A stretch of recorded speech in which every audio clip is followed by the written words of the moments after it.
रूप में जो मनुष्य जो है ना ज्ञानावस्था में है, संपूर्ण जीवावस्था में है, संपूर्ण वनस्पति संसार प्राणावस्था में है और संपूर्ण भौतिक वस्तु पदार्थावस्था में गणना में आता है। पदार्थावस्था और प्राणावस्था के वस्तु में चुंबकीय बल संपन्नता के आधार पर काम करना है।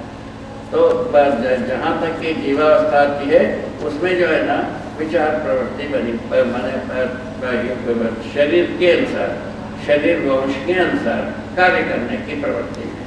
जो गाय होता है, अपने गाय के बच्चा वो अपने वंश के अनुसार कार्य करने को सीख करके ही प्रकट होता है, उससे संपन्न होकर के ही प्रकट होता है। बिच्छी का बच्चा बिच्छी के सदृश काम करने के लिए तैयार होकर के ही पैदा होता है।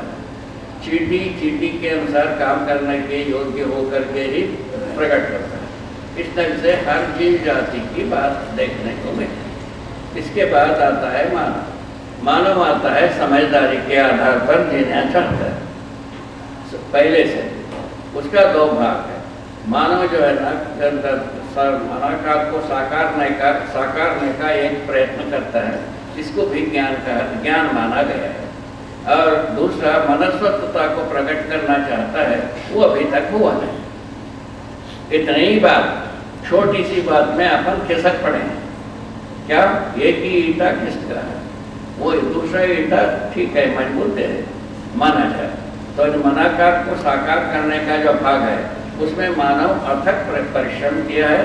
अभी तक आहार से शुरू किया, आहार से आवास में आया, आवास से अलंकार में आया, अलंकार से दूर श्रवण में आया, दूरगमन में आया, दूर दर्शन तक पहुंचे। इसमें हम समर्थ हो गए, ये मजबूत हुआ, ऐसा माना जा सकता है। इससे ज़्यादा जरूरत की महसूस हमें तो होता नहीं, होता होगा तो आप लोग बताएंगे, ठीक है।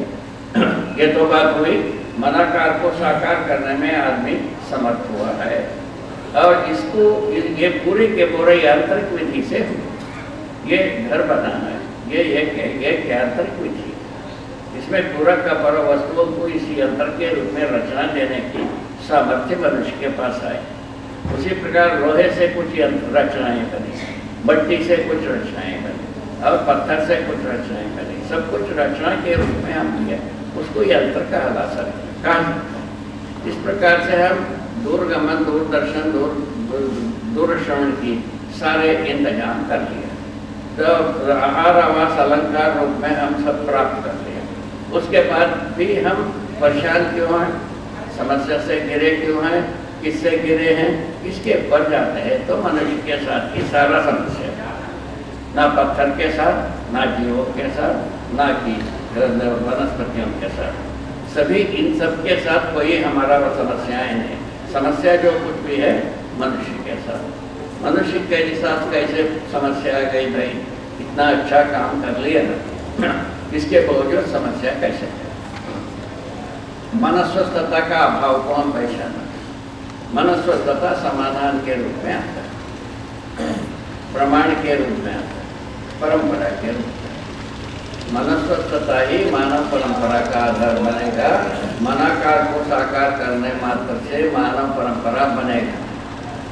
मनस्वस्थता को प्रमाणित करने के लिए समझदारी एकमात्र रास्ता, दूसरा कोई रास्ता नहीं। समझदारी को हम ज्ञान कहा है, पूर्वजों ने समझदारी को नाम कहा है।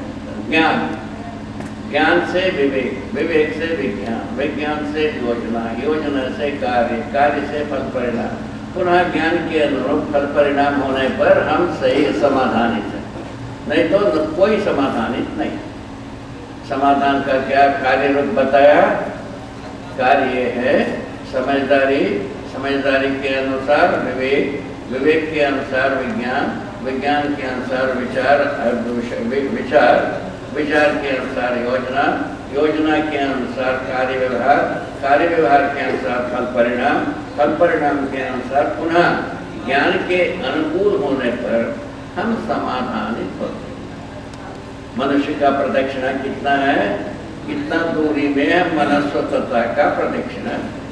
हम समझदार होना भी है, विवेकशील होना भी है, और विज्ञान सम्मत होना भी है, विचार उसके विचार जो है ना विवेक और विज्ञान सम्मत होना भी है, का योजनाएं विवेक विज्ञान सम्मत होना आवश्यक है।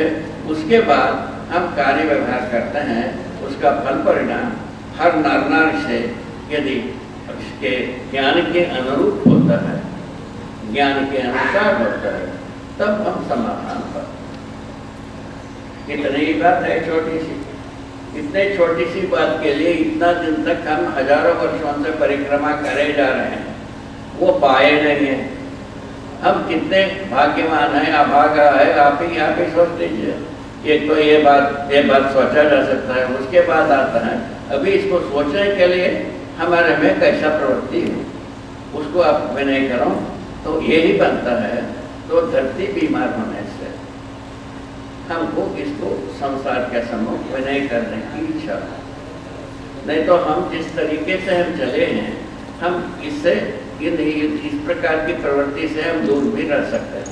समाधि में किसी को समझाने की प्रवृत्ति मुक्त हो जाता है, चुप हो जाता है। इसको हमने देखा। उसके बावजूद हमको ये समझाने की इच्छा कैसी पैदा हो गई? धरती बीमार होने के कारण से। बाकी कोई कारण हमारे ऊपर प्रभावित नहीं है। इस धरती पर जितने भी घटनाएं हुए हैं, समुदाय के साथ, व्यक्ति के साथ, परिवार के साथ, पूरा मानव प्रकृति के साथ, मैंने वन के साथ, खनिज के साथ जो कुछ भी किया, उससे हम बहुत चिंतित नहीं। किंतु धरती बीमार होने से एक बार ऐसा हुआ, इसका यदि दवाई हो सकता है कि नहीं, उस बोझ सोचने पर पता चला कि मनस्वस्थता यदि मानव हासिल करता है, अपना पराया का दीवार खत्म होता है। यदि मनस्वस्थता के अधिकार बनता है, अपना पराया का दीवार उसी वक्त खत्म, हवा हो जाता है, कहीं दिखता ही नहीं। मनस्वस्थता आना आवश्यक है। मनस्वस्थता कैसा आता है बताया? हम समझदारी को पाना है। क्या समझदारी? सहस्तित्व में हम जी रहे हैं, ये समझदारी। सहस्तित्व क्या है? व्यापक वस्तु में संप्रक्त जड़ चैतन्य प्रकट। ये ज्ञान हर व्यक्ति को होना। ये ज्ञान यदि सुदृढ़ होता है, उसके आधार पर हम विवेक विज्ञान को पहचानते। विवेक में क्या हो जाता है पूछे? विवेक में यही होता है जीवन का जीवन अमर है हमारा, ये पता लगता है। अभी विगत से क्या छुट्टी थी? एक तो ज्ञान बताना छुट्टी थी, और ज्ञान के अनुसार विवेक में जो है ना जीवन को समझाना नहीं बनता रहा, उसको मैं पा गया। हम जीवन को समझाने में समर्थ हूँ, पारंगत हूँ, जीवता हूँ, प्रमाणित हूँ। ये हम आपको सत्यापित करते हैं। इस आधार पर हम जब प्रस्तुत होते हैं, वो जीवन का अमरत्व हमको समझ में आता है। मरने कटने की जो भय है, वो अपने आप से हवा हो जाता है, वो समाप्त हो जाता है। अपना पराया का दीवार खत्म, मरने कटने की भय से मुक्ति। मनुष्य के पास भय जो है ना, तीन प्रकार से आता है: मृत्यु भय, मान भय और पद भय। हम किस पद में रहते हैं, किस हैसियत से रहते हैं, वो कहीं छीना ना जाए, ये एक भय। प्राण भय, मर जाने का भय है ना। और धन भय, हमारा धन संपदा कहीं कोई चोर नहीं ले जाए, चौकारी नहीं ले जाए, और झूठ बोल न ले जाए। ये भय हर व्यक्ति के साथ जुड़ा। ये तीन प्रकार के भय से विवेक विधि से मुक्ति पा जाती है। ये तीनों प्रकार के मुक्ति पा जाते। पहले वाला क्या ज्ञान हुआ? अपना पराया का दीवार मुक्ति। विवेक आने से भय मुक्ति।